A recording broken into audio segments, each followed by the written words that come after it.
Eh bien, bonjour les spotters et bienvenue dans notre live hebdomadaire de 15 heures.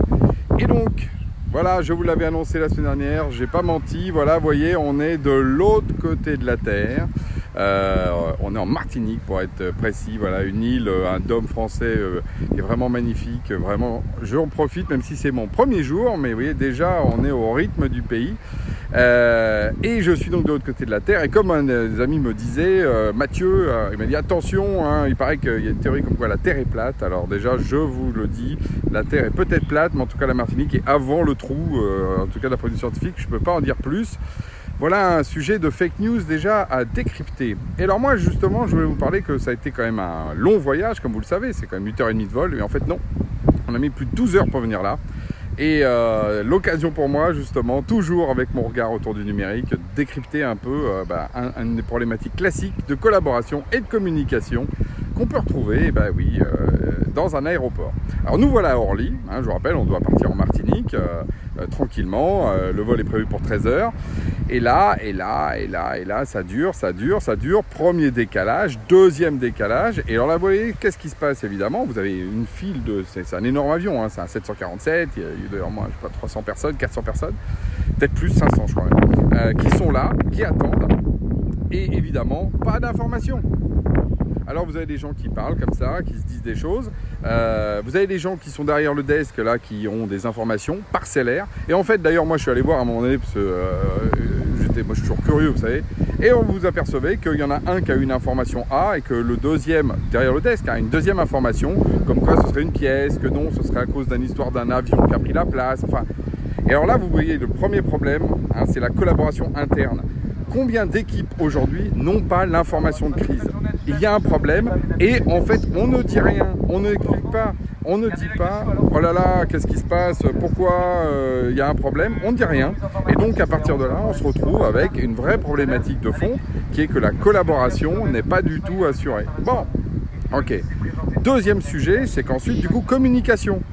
Parce que les gens, entre eux, ne le savent pas, mais mieux que ça, c'est qu'en plus, ils ne communiquent pas. Et donc, qu'est-ce qui se passe? Les gens commencent un peu à paniquer, ça commence à s'énerver, les gens qui ont des enfants commencent un peu à couiner, la tension monte, vous voyez, tout simplement. Parce qu'il faut aussi se mettre à la place des gens qui sont là, qui attendent. Les gens qui sont derrière le desk disent, oui, bon, il y a un petit problème d'avarie, mais enfin, pour les gens, ça fait plus d'1 heure, 2 heures qu'on attend. Ok. À telle enseigne, nous, quand on est rentré dans l'avion, deuxième problème, c'est que, en fait, je sais pas quoi, pour une mauvaise histoire de billets, il fallait vérifier qu'on avait bien les bons bagages avec le bon poids qu'on pouvait embarquer. Et là, on se retrouve avec un logiciel qui est partagé par les gens à qui on avait acheté les billets et les gens qui sont derrière le desk. Et à nouveau, deuxième problème, pas possible de communiquer. Donc il commence à appeler au téléphone, l'autre n'est pas devant son écran, etc. Donc là, quand on voit aujourd'hui les outils justement qui permettent de régler ça, on voit bien qu'aujourd'hui, un aéroport qu'on imaginerait comme le truc le plus digital, franchement, c'est quand même assez préhistorique. Et alors du coup, on arrive dans le dernier moment, c'est-à-dire qu'on monte dans l'avion et patatras, il y a encore un problème. Et là, tout d'un coup, il y a une tension, mais vraiment qui monte, parce que les gens se disent, mais c'est pas possible, c'est un avion, c'est quoi, on va finir par décoller. Il y en a qui disent, faut changer d'avion et tout. Et là, le commandant de bord a pris la parole. Le commandant de bord qui a dit, bonjour mesdames et messieurs, je suis votre commandant de bord et je vous annonce qu'effectivement, nous allons changer une roue.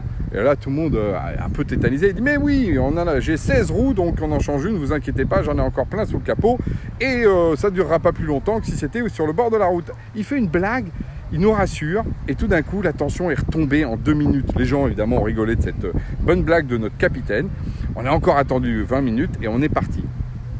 Ça, c'est l'exemple typique comme quoi une information bien maîtrisée, bien communiquée, et donc là, évidemment, à travers les équipes, bien collaborées, ça change tout. Donc après, on a pu faire notre vol, comme vous pouvez le voir, on est atterri de l'autre côté de la Terre, tout va bien. Mais gardez ça à l'esprit. C'est là où toute la logique du design thinking se met à la place des clients. Se dire que votre système d'information, votre système de communication, les outils numériques que vous mettez en place, c'est pas pour gérer des billets, c'est pas pour gérer des factures, c'est pas pour gérer... Non, c'est pour aider vos clients quand ils sont dans leur démarche de... moi, par exemple, c'était de partir en vacances, qui est quand même une belle aventure. C'est que justement, ils en profitent même quand il y a des problèmes. Parce que du coup, j'ai envie de dire, une fois qu'il y en a eu cette petite histoire de roue, c'est marrant, ça nous a enlevé en fait tous les problèmes qu'on a vus avant. L'avion a décalé une demi-heure plus tard. Donc ça, il faut vraiment garder ça en tête. Il n'y a pas de crise qu'on ne peut pas dépasser si justement on communique bien et surtout si toutes les équipes sont au courant de ces éléments-là. Sur ce, Je pense que là, j'ai ce qu'il faut comme temps pour être en temps de crise.